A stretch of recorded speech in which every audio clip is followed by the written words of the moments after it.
میری الفت مدینے سے یوں ہی نہیں، میرے آقا کا روضہ مدینے میں ہے۔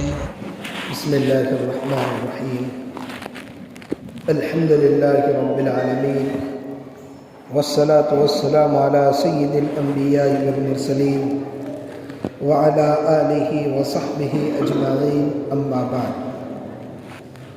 قال اللہ تبارک و تعالی فی القرآن المجید والفرقان الحمید، اعوذ باللہ من الشیطان الرجیم، بسم اللہ الرحمن الرحیم۔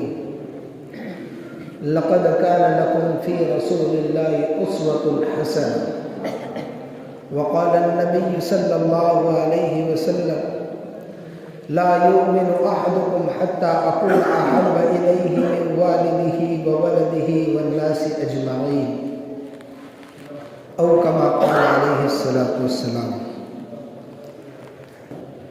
کتاب فطرت کے سرورق پر جو نام احمد رقم نہ ہوتا، زمین نہ ہوتی فلک نہ ہوتا، عرب نہ ہوتا عجم نہ ہوتا۔ عزیزان گرامی قدر، بزرگان محترم، برادران عزیز اور میرے نوجوان دوستوں،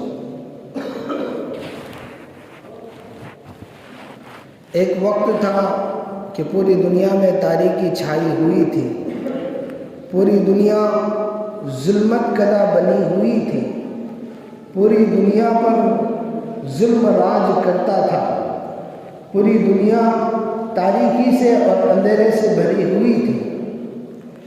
لیکن جس وقت میرے اور آپ کے آقا جناب محمد رسول اللہ صلی اللہ علیہ وسلم اس دنیا میں تشریف لائے تو پوری دنیا منور ہو گئی، پوری دنیا نور سے بھر گئی، اور دنیا میں جو ظلمت تھی اور جو اندھیرا چھایا ہوا تھا وہ روشنی سے بدل گیا۔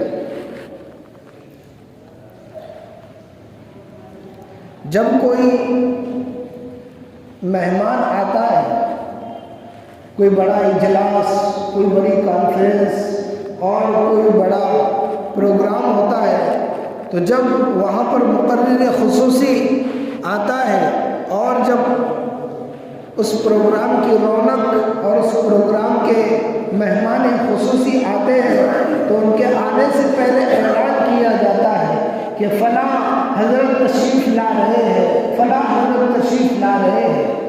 تو اسی طرح، بالکل اسی طرح میرے اور آپ کے آقا جناب محمد رسول اللہ صلی اللہ علیہ وسلم اس دنیا میں تشریف لائے۔ آپ کے آنے سے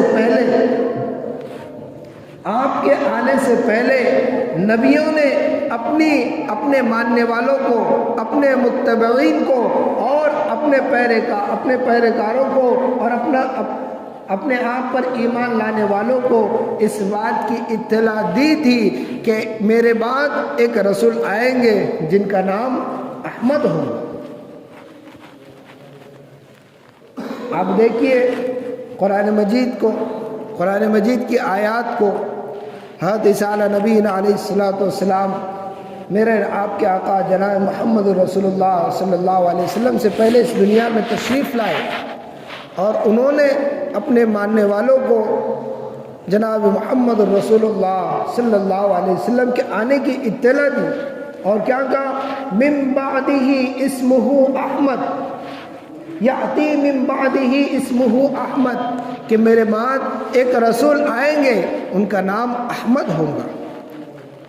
یہ ان کی کتابوں میں بھی لکھا ہوا ہے، جتنی آسمانی کتابیں ہیں اس میں میرے آپ کے آقا جناب محمد رسول اللہ صلی اللہ علیہ وسلم کی آمد کی اطلاع آپ کے آنے سے پہلے دی گئی۔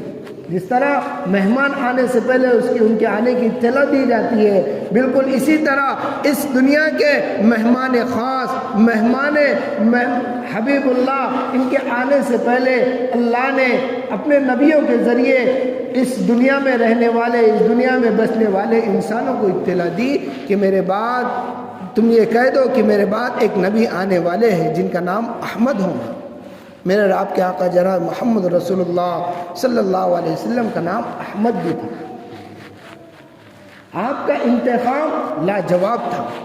آپ ایسے ہی انتخاب نہیں کیے گئے تھے، ایسے ہی آپ کو جو ہے تو چنا نہیں گیا تھا، ایسے ہی آپ کو دنیا میں بھیج دیا نہیں گیا تھا، ایسے ہی مجھ کو اور آپ کو جناب محمد رسول اللہ صلی اللہ علیہ وسلم کا امتی بنا کر نہیں بھیجا گیا تھا، بلکہ پہلے انتخاب ہوا، اور انتخاب بھی ایسا جس کا کوئی جواب نہیں۔ جیسے بولتے ہیں نا کہ بہت زبردست، بہت بھاری، بہت اچھا، بہترین، تو بالکل اسی طرح میرے آپ کے آقا جناب محمد رسول اللہ صلی اللہ علیہ وسلم کے ساتھ جس کی بھی نسبت لگ گئی اس کا انتخاب دوسروں کے مقابلے میں لاجواب تھا، لاجواب انتخاب تھا۔ آپ دیکھیے کہ جناب محمد رسول اللہ صلی اللہ علیہ وسلم کو جس قبیلے میں بھیجا گیا، جس شہر میں بھیجا گیا، جس آمنہ کا لال بنا کر بھیجا گیا، جس دادا کا پوتا بنا کر بھیجا گیا، جس باپ کا بیٹا بنا کر بھیجا گیا، یہ ایسے لوگ تھے کہ ان کا انتخاب لاجواب تھا۔ یہ جیسے تھے ان کے جیسا کوئی اور تھا نہیں، یہ جیسے تھے ان کے جیسا کوئی اور تھا نہیں، اسی کو کہتے ہیں انتخاب لاجواب۔ آپ صلی اللہ علیہ وسلم کو قبیلہ قریش میں بھیجا گیا، آپ کو اس میں پیدا کیا گیا۔ دنیا کا پوری دنیا کا وسط یعنی درمیان کا حصہ، جیسے کہ انسان کے جسم میں دل ہوتا ہے، درمیان میں دل ہوتا ہے، دل یہ جسم کے ایک لوتھڑے سے لٹکا ہوا ہوتا ہے۔ جب تک دل کی دھڑکن چلتی ہے، وہ دھک دھک کرتا ہے، اس وقت تک انسان کی زندگی کی گاڑی بھی دھک دھک کرتی ہے۔ جب انسان کا دل دھک دھک کرنا چھوڑ دیتا ہے تو اس کی زندگی بھی دھک دھک کرنا چھوڑ دیتی ہے، اور وہاں پر انسان کی زندگی کا اختتام ہوتا ہے۔ تو بالکل اسی طرح اللہ کے نبی صلی اللہ علیہ وسلم کو جس شہر میں پیدا کیا گیا اس شہر کا نام مکہ ہے، اور اگر دنیا کی جغرافی دیکھی جائے اور دنیا کا پورا جو ہے تو نقشہ دیکھا جائے تو مکہ یہ جو ہے تو تینوں طرف سے سمندر سے گھرا ہوا ہے، اور ایک طرف سے یہ جو ہے تو زمین سے لگا ہوا ہے، صرف ایک طرف سے۔ تو علماء کہتے ہیں کہ پوری دنیا کا دل یہ مکہ ہے، جہاں پر اللہ کے نبی صلی اللہ علیہ وسلم کو پیدا کیا گیا۔ دل میں اللہ کے نبی صلی اللہ علیہ وسلم کو پوری دنیا کے پیدا کیا گیا، اس لیے کہ دل یہ ایک سب طرف سے جو ہے تو لٹکا ہوا ہوتا ہے، ایک طرف سے جسم کو لگا ہوا ہوتا ہے۔ بالکل اسی طرح مکہ مکرمہ تینوں طرف سے پانی سے گھرا ہوا ہے، صرف ایک طرف سے جو ہے تو زمین سے لگا ہوا ہے۔ یہ انتخاب لاجواب تھا۔ پوری دنیا کے درمیان میں اللہ کے نبی صلی اللہ علیہ وسلم کو پیدا کیا گیا۔ آپ کے دادا عبد المطلب، آپ دیکھیے کہ یہ مکہ کے کعبے کے متولی تھے، بڑے نیک انسان تھے، بڑے سخی تھے، ان کے جیسا مکہ میں کوئی اور تھا نہیں۔ ان کا انتخاب کیا گیا، ایسے آدمی کا اور ایسے دادا کا انتخاب کیا گیا کہ ان کا ثانی کوئی تھا نہیں۔ عبد المطلب یہ جو ہے تو انہی کے ذریعے زمزم جو ہے تو ملا، اور انہی کے ذریعے زمزم کا کنواں جو ہے تو دریافت کیا گیا۔ انہوں نے ایک جگہ کھدائی کی، خواب میں جو ہے تو ان کو زمزم کا کنواں نظر آیا، ایک جگہ انہوں نے کھدائی کی، انہوں نے منت مانگی کہ اگر مجھ کو زمزم کا کنواں مل جاتا ہے تو میں اپنا ایک بچہ جو ہے تو اللہ کے راہ میں قربان کروں۔ اللہ کا کرنا ایسا ہوا کہ وہ زمزم کا کنواں مل گیا، اور مل کر ان کی جو ہے تو تمنا جو تھی، ان کی منت جو مانی ہوئی تھی، اس کو پورا کرنے کا وقت آیا۔ اب بتانا مقصود یہ ہے میرا کہ اللہ کے نبی صلی اللہ علیہ وسلم کے والد کا انتخاب کیا گیا، اور انتخاب بھی لاجواب تھا۔ کیوں؟ اس لیے کہ ایک تو دادا عبد المطلب، دوسرے باپ عبداللہ۔ اب انتخاب 12، عبد المطلب کو 12 لڑکے تھے، اب چاہتے تو اللہ کہیں پر بھی حضرت محمد رسول اللہ صلی اللہ علیہ وسلم کو پیدا کر، لیکن انتخاب لاجواب کرنا تھا، ایسا انتخاب کہ جس کی نظیر نہیں ملی۔ تو آپ کے عبد المطلب کے جو 12 لڑکے تھے، اس میں کئی لوگوں کے اس طرح کے نام تھے۔ عبد العزیٰ، ابو لہب کو عبد العزیٰ نام تھا، عزیٰ کا بندہ۔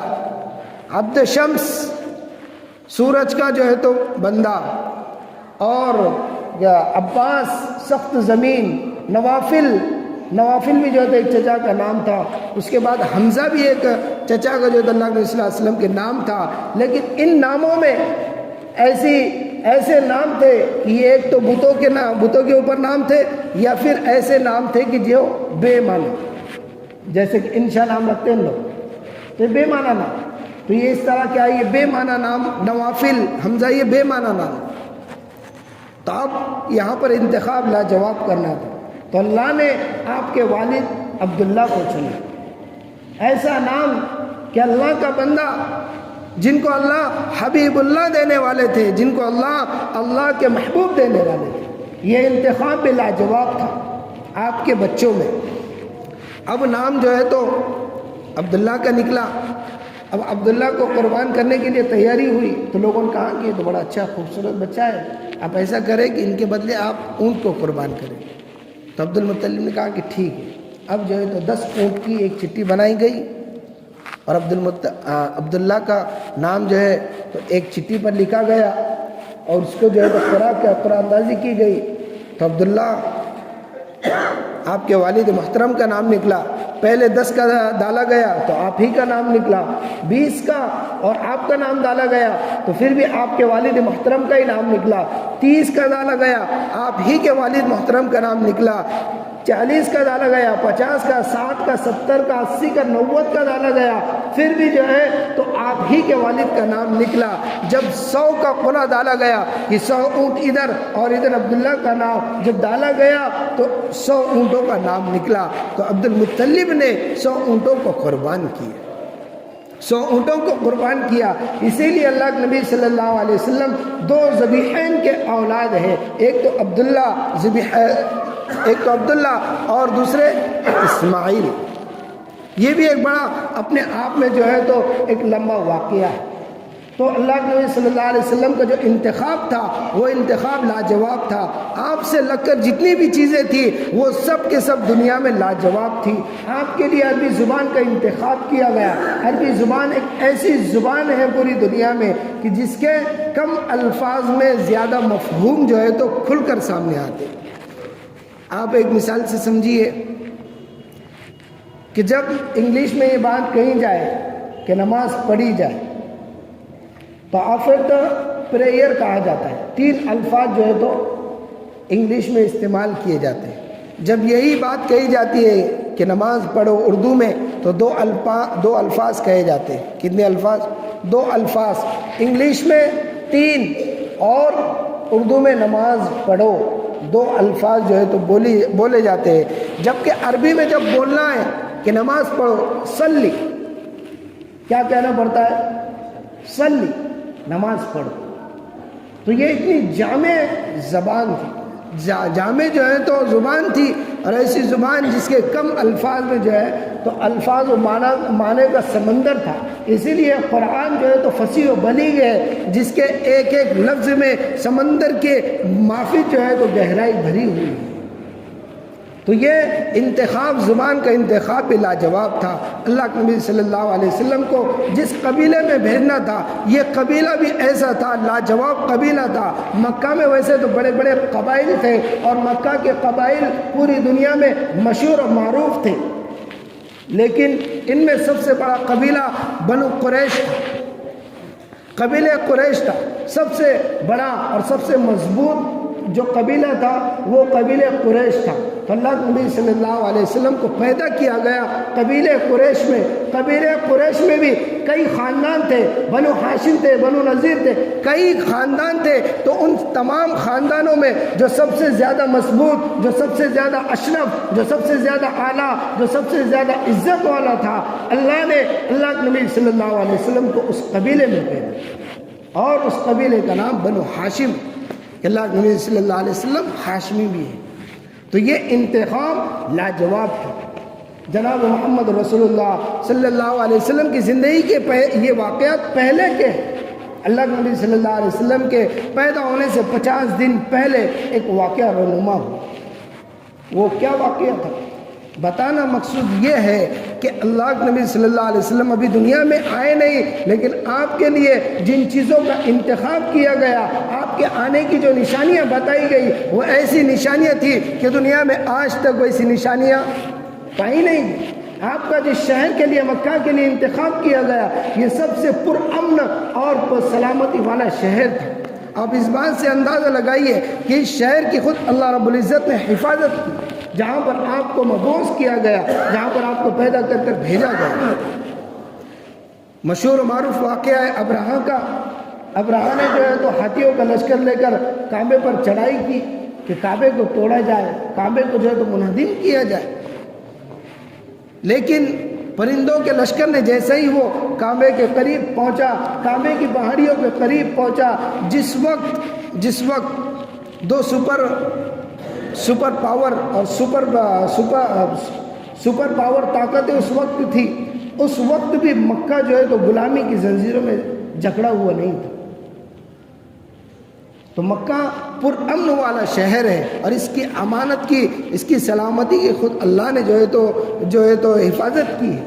جب ابرہہ کا واقعہ ہاتھیوں سمیت جو ہے تو مکہ کے قریب پہنچا تو دیکھا کہ ابابیلوں کے ذریعے اللہ تعالیٰ نے طیرا ابابیل ترمیہم بحجارۃ من سجیل فجعلہم کعصف مأکول، قرآن نے اس واقعے کو کھینچا، اور اس واقعے کو مد نظر رکھتے ہوئے ایسا جو ہے تو واقعہ کھینچا ہوا، اور ایسا نقشہ کھینچا ہوا ہے کہ جب ابابیلوں نے اوپر سے کنکریاں چھوڑی تو ہاتھیوں کے اندر جب وہ کنکریاں پہنچی ہے تو قرآن کہتا ہے کہ ہاتھی باریک باریک کنکریوں سے ایسے ہو گئے جیسا کہ ایک جانور بھوسا کھانے کے بعد جب اس کو نکال دیتا ہے اور اس کا بھوسا جیسے نظر آتا ہے، اسی طرح اتنے بڑے بڑے ہاتھی جو ہے تو ابابیل کے باریک باریک پتھروں سے جو ہے تو ختم ہو گئے۔ تو یہ مکہ شہر کا انتخاب جناب محمد رسول اللہ صلی اللہ علیہ وسلم کی پیدائش کے لیے کرنا بھی یہ انتخاب لاجواب تھا، اس کا بھی کوئی دنیا میں نظیر نہیں ملتی ہے۔ اب جو لوگ دور اندیش تھے اور دوربینی سمجھتے تھے، ان لوگوں نے پہچان لیا کہ واقع ابرہہ سے، یعنی ہاتھیوں کے جو چڑھائی مکہ پر کی تھی، اس واقعے سے ان لوگوں نے سمجھ لیے کہ اب چند ہی دنوں میں کچھ ایسا واقعہ اور کچھ ایسا معاملہ پیش آنے والا ہے جو دنیا کو جو ہے تو اپنی طرف متوجہ کرے گا، اور اسی کے 50 دن کے بعد مکہ مکرمہ میں میرے آپ کے آقا جناب محمد رسول اللہ صلی اللہ علیہ وسلم کی پیدائش کا واقعہ پیش آیا۔ آپ صلی اللہ علیہ وسلم کی پیدائش کا واقعہ پیش آیا، جس وقت اللہ کے نبی صلی اللہ علیہ وسلم پیدا ہوئے، دنیا میں، پوری دنیا میں نورانیت چھا گئی، جو تاریخی تھی وہ ختم ہو گئی۔ ہم ایسے نبی کے امتی جن کا انتخاب، جن کے لیے ہر چیز جب چنی گئی تو وہ لاجواب تھی۔ جیسے کہ ایک عورت ہے اور اس کے پاس مال و دولت ہے، اس کے لڑکی کا نکاح ہے، تو جب اس کے لڑکی کا نکاح ہوتا ہے تو وہ جب اس کے لڑکی کے لیے جو چیز لیتی ہے تو وہ سب سے بہترین لیتی ہے۔ جب وہ فرنیچر لیتی ہے تو ایسا فرنیچر لیتی ہے کہ سب سے بہترین فرنیچر لیتی ہے۔ جب وہ جہیز کا سامان جمع کرتی ہے تو ہر چیز وہ بہترین دینے کی کوشش کرتی ہے۔ جب وہ اپنے لڑکی کا کہیں پر نکاح کرنے کی کوشش کرتی ہے اور اس کو فکر لگی ہوئی ہوتی ہے تو وہ بہترین رشتے کو تلاش کرتی ہے۔ تو بالکل اسی طرح یہ تو ایک ادنا مثال میں نے آپ لوگوں کو سمجھ کے لیے بتایا، ورنہ اللہ رب العزت نے جناب محمد رسول اللہ صلی اللہ علیہ وسلم سے لگ کر جتنی بھی چیزیں تھیں یہ سب آٹومیٹک نہیں ہوا، بلکہ یہ میرے آپ کے آقا، میرے آپ کے مولا اللہ رب العزت نے تمام تر چیزیں جو ہے تو آپ کے لیے انتخاب کی ہوئی تھی، اور ایسا انتخاب تھا جو لاجواب تھا، ایسا انتخاب تھا جو لاجواب تھا۔ لیکن افسوس کی بات ہے کہ ہم نے ایسے نبی کی تعلیمات کو چھوڑے رکھا اور ایسی نبی کی تعلیمات سے کوسوں دور ہے۔ میں نے قرآن مجید کی شروع میں خطبہ مسنونہ جو آیت پڑھی اس کی تلاوت، جس کی تلاوت کی اس کا ترجمہ کچھ اس طرح ہے، لقد کان لکم فی رسول اللہ اسوۃ حسنہ، کہ جناب محمد رسول اللہ صلی اللہ علیہ وسلم کا طریقہ تمہارے لیے بہترین نمونہ ہے، بہترین آئیڈیل ہے۔ لیکن افسوس کی بات ہے کہ آج کے نوجوانوں نے فلاں کو جو ہے تو اپنا آئیڈیل بنایا، فلاں ہیرو کو، فلاں کرکٹر کو، فلاں نیتاؤں کو اور فلاں لوگوں کو جو ہے تو اپنا آئیڈیل بنایا۔ میرے عزیزوں سن لو، یہ بات کان کھول کر سن لو، ہماری کامیابی، ہماری ترقی، ہماری کامرانی، ہمارا جو ہے تو عزت، ہمارا جو ہے تو عزت دار ہونا اسی وقت ہو سکتا ہے جبکہ ہماری زندگی جناب محمد رسول اللہ صلی اللہ علیہ وسلم کے طریقے کے مطابق ہو۔ اس لیے کہ حدیث مبارکہ میں جناب محمد رسول اللہ صلی اللہ علیہ وسلم نے ارشاد فرمایا، لا یؤمن احدکم حتی اکون احب الیہ من والدہ وولدہ والناس اجمعین، کہ تم میں سے کوئی آدمی ایمان والا نہیں ہو سکتا، تم میں سے کوئی آدمی پکا مضبوط ایمان والا، کامل ایمان والا نہیں ہو سکتا جب تک کہ اس کی نظر میں میری ذات، اس کے اولاد، اس کے مال، اس کے تمام تر چیزوں سے عزیز و بہتر نہ ہو جائے۔ آج ہم نے کس رخ پر ہم چلے، آج ہم کس رخ پر جا رہے ہیں؟ افسوس کی بات ہے کہ ہم ایسے راستے پر جو ہے تو چل رہے ہیں جو دکھنے کو تو کامیابی کا راستہ ہے، لیکن جب اس راستے کی جب ہم منزل پر پہنچیں گے، اس کے اختتام پر پہنچیں گے، صرف اور صرف گمراہی اور ناکامی کے علاوہ کچھ نہیں۔ کامیابی چاہتے ہو تو ہم لوگوں کو فیوچر کو نہیں دیکھنا پڑے گا، ہم کو ہمارے ماضی کو دیکھنا پڑے گا، ہم کو ہمارے جناب محمد رسول اللہ صلی اللہ علیہ وسلم کی زندگی کو دیکھنا پڑے گا، ہم کو ہمارے صحابہ رضی اللہ تعالی عنہم کے زندگی کو دیکھنا پڑے گا۔ جب ہم ان کی زندگی کو دیکھیں گے، ان کی زندگی کو پڑھیں گے، ان کے طریقوں کو جانیں گے اور ان کے طریقے کو اپنے اندر لائیں گے، اسی وقت اللہ رب العزت کامیابی قدموں میں لا کر ڈالیں گا۔ قیصر و کسریٰ اس وقت سپر پاور تھی اور سب سے زیادہ طاقتور سمجھی جاتی تھی، لیکن اللہ نے ایمانی جرت کی وجہ سے، ایمانی پختگی کی وجہ سے اللہ نے قیصر و کسریٰ کے تاج کو صحابہ کے قدموں میں لا کر ڈالا۔ جب قیصر و کسریٰ کا تاج قدموں میں آیا تو اللہ صحابہ نے اس کو لات سے مارا۔ آپ کیا سمجھ لیں؟ ایمانی قوت کوئی معمولی قوت نہیں ہے، یہ بہت بڑی قوت ہے، یہ ایسی قوت ہے جو دنیا کو اپنے آگے جھکانے پر مجبور کریں گی۔ آپ یہ سمجھیے کہ دنیا کی تمام تر طاقتیں، تمام تر پاوریں، تمام تر طاقتیں مل کر بھی اگر ایک ایمان والوں کو مٹانا چاہے تو مٹا نہیں سکتے۔ اپنے اندر سے خوف، اپنے اندر سے ڈر نکال لیجیے، بس شرط ہے کہ اپنے اندر ان کنتم مؤمنین، قرآن نے کہا کہ اگر تم سچے مومن ہو تو تمہارے تمام تر حکومتیں، تمام تر پاور، تمام تر سپر پاوریں تمہارے قدموں میں آ کر ملیں گی۔